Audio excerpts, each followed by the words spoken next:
Hello, everybody. We are getting started with this week's poetry unit with a read aloud, think aloud. We're starting with the easier one of the series, which is focusing on the reading strategies of asking questions and making connections. These are reading strategies that we have done many times in the past already, so this should be kind of old hat for you guys. As always, with asking questions, we are better understanding the content and context of the poem.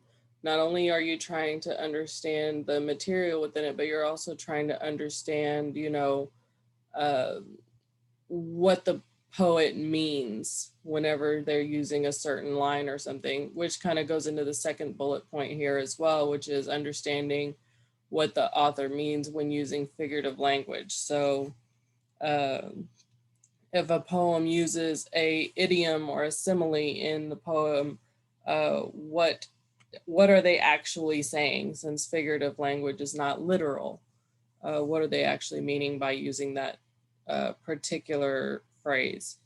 Um, and then, of course, our second reading strategy here is making connections.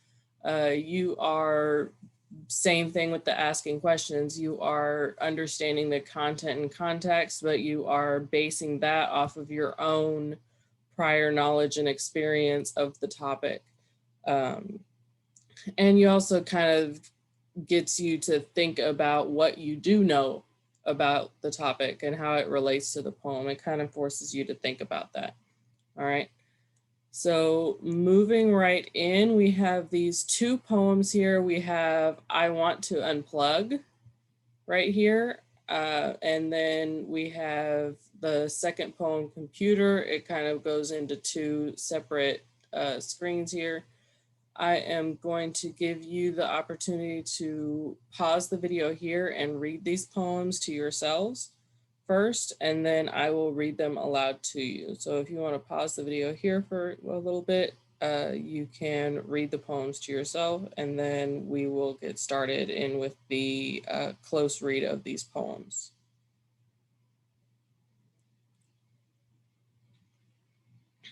All right. So first poem is I Want to Unplug. All right. So the first poem, it says, I Want to Unplug. It's by Jabiz Razdana. It says, I miss the earth. I am here, but feel so distant. I have escaped into screens and am making connections with texture I cannot feel. Shallow surfaces that leave no residue, but guilt and emptiness have forgotten the feeling of soil beneath my feet. Tile to car to tile to cement to car to tile to bed. I have forgotten the gentle song of the moon, the stars blanked out by the buzz of machines. I have taken for granted the soul shaking wonder of a living planet. All right. So this is what's called a free verse poem. You can kind of see over here, that's what the type of the poem is. So there are some things in here, specific things uh, that name items from about the earth that the poem misses. What are those items, do you think? Do you remember? Right, it's talking about the soil, the moon, the stars, a living planet rather than something about machines. Um, so then also on the flip coin of that, then there are some words in here, specific things that the poet deals with on a daily basis instead. Do you remember what those are? Right. She was talking about screens and shallow surfaces, tile, the car, the cement, bed, machines. Uh, Obviously, they are the opposite of what she misses about the living earth. So then how would you then describe the mood of the poet based on these lines here? Right, he feels regret and he misses the natural things, or he feels a sense of maybe a sense of loss or a sense of looking back, right? You can kind of get that feel. All right, so the next part of the poem is this right here. It's the last part here. It says, I want a change. I want a break. I want to unplug. Want change. Want break. Want unplug. Change. Break. Unplug. All right, so you can kind of notice here that the poet is getting very creative with the formation of the lines here. It kind of goes in with that free verse, the whole no structure, no no set specific rules here. So the poet is really bending into that. The type of line here changes. We go from uh, full sentences, even if they're short, but then it gets more and more fragmented as it goes. So, how do the changes here help you understand how the poet's feelings have also changed?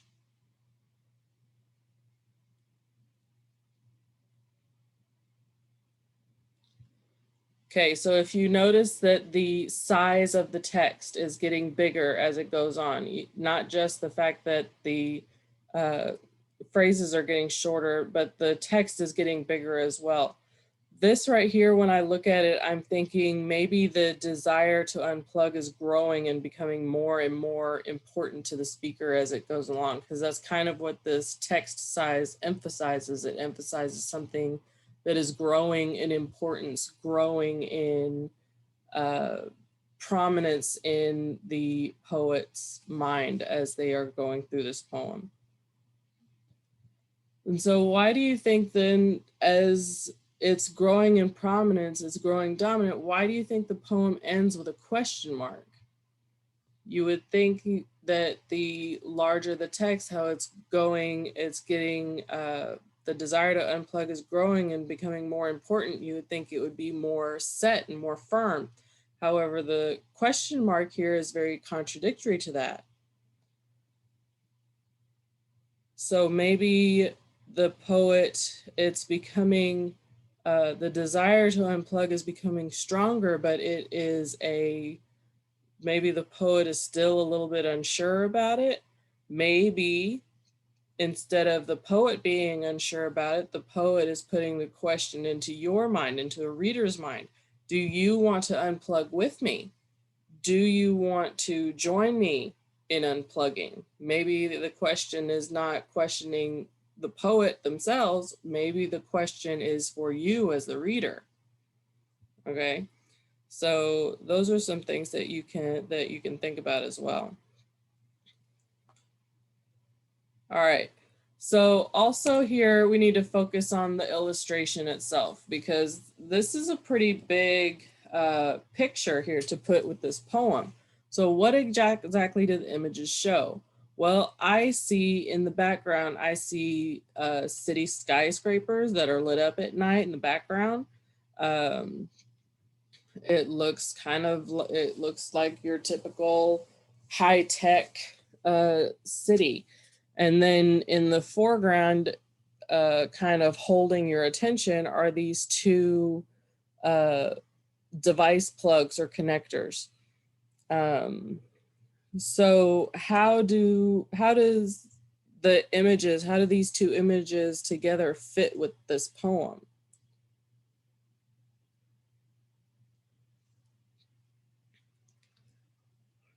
Okay, well, I'm seeing this poem. This poem is talking about how the poet is dealing with uh, artificial elements, the machines, the tile, the cement, cars, and all of that, instead of dealing with nature that we did with soil, rocks, grass, living things. So these images kind of reinforce that by giving that whole uh, robotic techno kind of dead matrixy look to it.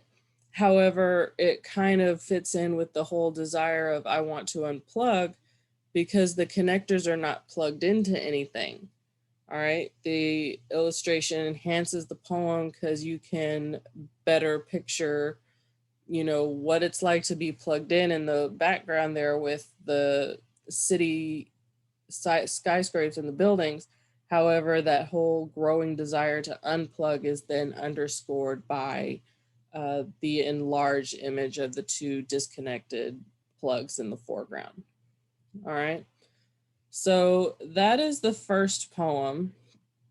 And now we go along to the next one, titled Computer. All right. So this one, it says, A Computer is by Gwendolyn Brooks. Uh, a computer is a machine. A machine is interesting. A machine is useful. I can study a computer. I can use it. Who made it? Human beings made it. I am a human being. I am warm. I am wise. I have empathies for animals and people. I conduct a computer. A computer does not conduct me. All right, so basic question here. What is the poem about? It's kind of a compare and contrast between computers and human beings. Um, what words does the poet use to describe the computer? Well, the computer is interesting. Computer is a machine. Machine's interesting, machine's useful. So those are concrete words there.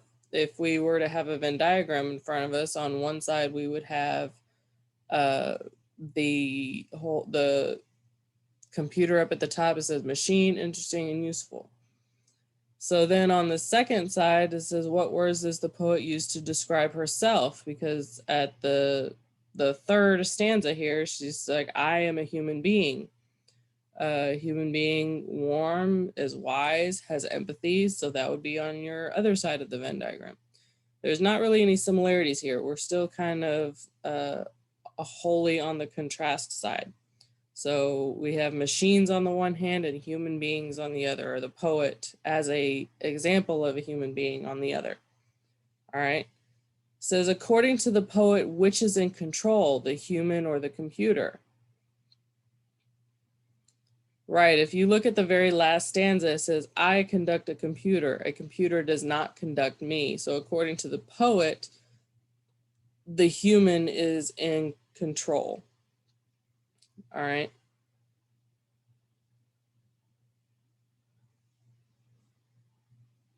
So coming back to the I want to unplug, it's a little bit blurry here. I wish I could have had it zoom in without it being so blurry, but we are going to be looking at this fifth line, the word shallow. It is one of the vocabulary words that we went over, or that y'all went over in the vocabulary lesson. Um, you can kind of use what you already know and the context of the word to determine what it really means. So you know that in this line it says shallow surfaces that have no residue. Shallow surfaces, talking about the screens of a computer. I know that computer screens nowadays are fairly thin, so that leads me to believe that the poet's using a play on the word shallow here, talking about the thin screens having little meaning, little depth. So then I can take that knowledge further, and then if I take shallow out of the context of this poem, I can determine that shallow then means thin or not so deep. All right. So back here, I kind of pointed this out earlier, but I kind of want to go back to it. It says, note that the poet ends the poem by transitioning from 3 sentences to 3 phrases to 3 words. So what do you think that the poet is trying to communicate here? Well, if I read this last stanza aloud, I want to change, I want to break, I want to unplug, want change, want break, want unplug, change, break, unplug. if I read it very carefully and I think about, you know, what the poet is wanting here, I think it sounds kind of frustrated. Um, Speaker is wanting to pull away from being plugged in. Maybe the voice is fading as he pulls back from being unplugged. Um, there's no set way. If you could probably have a different interpretation here, and that's okay. That's kind of the one of the greater things about poetry. Not every person that reads this is going to think the same way. So if you have a different uh, thought on what this means, you might want to maybe leave a message in the discussion post, in the read aloud discussion post. Maybe you can expand your thinking or expand your classmates' thinking on this.